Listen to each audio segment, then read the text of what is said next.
Europe میں ایک شخص نے اسلام قبول کیا تو اسے پوچھا گیا کہ اسلام کی کس قدر نے تجھے متاثر کیا؟ تو وہ کہنے لگا سیرت کا ایک واقعہ میری ہدایت کا سبب بن گیا۔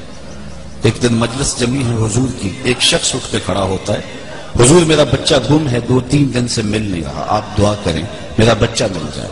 قبل اس سے کہ حضور دعا کے لیے ہاتھ اٹھاتے اور باب اجابت کھل جاتے، اعلیٰ حضرت فرماتے ہیں اجابت کا سیرا عنایت کا جوڑا، دلہن بن کے نکلی دعائے محمد صلی اللہ علیہ وسلم۔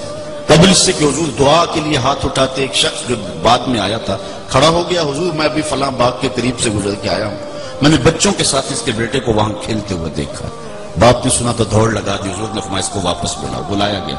بہت جلدی ہے جی حضور، آپ جانتے ایک باپ کے جذبات کیا ہوتے، 3 دن سے بچھڑا ہے، آنکھیں ترس گئی، 3 دن سے اس کی ماں نے کچھ کھایا نہیں نہ کچھ پیا، تڑپتی ہوئی ممتا کی ماری ہوئی ماں کو بھی قرار دینا چاہتا ہوں، خود بھی تسکین پانا چاہتا ہوں۔ فرمایا ضرور جاؤ، تمہارے جذبات سے آگاہ ہوں، لیکن تمہارے بلانے کا بھی ایک مقصد تھا۔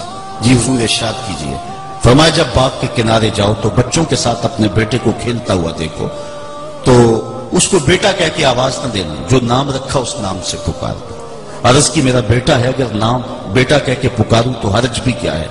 فرمایا تم 3 دن سے بچھڑے ہو، تمہارے لہجے میں بلا کا شہد ہوگا اور تم نہیں جانتے، ہو سکتا ہے کھیلنے والوں میں کوئی یتیم بھی کھیل رہا ہو، اور جب تم اپنے بیٹے کو بیٹا کہہ کے پکارو گے تو اس کا دل تڑپ جائے گا، کلیجہ چھلنی ہو جائے گا، آج میرا باپ ہوتا تو مجھے بھی بیٹا کہہ کے پکار۔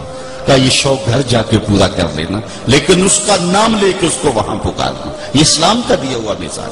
بیوہ کے سامنے اپنی بیوی سے پیار نہ کرو، غریب کے سامنے اپنی دولت کی نمائش نہ کرو، بلکہ میرے حضور نے یہاں تک فرمایا اپنے گوشت کی خوشبو سے غریب ہمسائے کو تکلیف نہ دو، یا تو تھوڑا سا پانی زیادہ ڈال لو اور شوربے کی پیالی ہمسایوں کے گھر بھیج دو، اور اگر یہ نہیں کر سکتے تو ایسے زاویے میں ایسے وقت میں کھانا پکاؤ جب غریب کے بچے سو چکے ہیں۔ غریب کے بچے ضد کر بیٹھے تو اور غریب ان کی ضد پوری نہ کر سکا تو ان بلکتے ہوئے بچوں کو کون چپ کروائے؟ وہ کیا کسی نے کہا تھا دوپہر کو سلا دیتی ہے بچوں کو وہ اس ڈر سے گلی میں پھر کھلونے بیچنے والا نہ آ جائے۔ ہم نے معاشرے کے ان رشتے ہوئے زخموں کو کبھی دیکھا؟ آج ہمارے انداز، ہمارے رویے لوگوں کے دکھ کا سامان بنے ہوئے۔ میں کہتا ہوں کہ یہ لوگ جو غریبوں کو لائن میں کھڑے کر کے عید پیکج دے رہے ہوتے، یہ غریبوں کی تذلیل نہیں کر رہے ہوتے؟ غریبوں کو پیکج دے کے 10 اخبارات میں تصویر چھپوانے والا سوچے اگر اس لائن میں اس کی بیٹی کو کھڑا ہونا پڑتا، اس کی بیوہ کو کھڑا ہونا پڑتا، اس کے یتیم بچوں کو کھڑا ہونا پڑتا تو کیا تماشا ہوتا؟ اسلام نے یہ نہیں کہا، یتیم کی تکریم کی بات کی ہے اسلام نے۔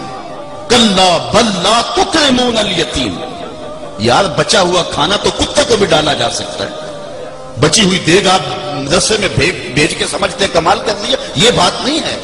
یتیم کی تکریم کی بات ہے، اس کی عزت نفس کی بات ہے۔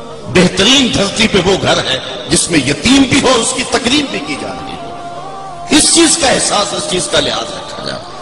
تو حضور کی اس نزاکت قلبیہ پر، اس حضور کے جذبات پر اس نے کہا کہ یہ ایک پیغمبر کی زندگی ہی ہو سکتی ہے۔ یتیم کی نزاکت قلبیہ کا اتنا خیال، اتنا لحاظ، اپنی نئی نسل کو یہ چیزیں بتانی پڑیں گی۔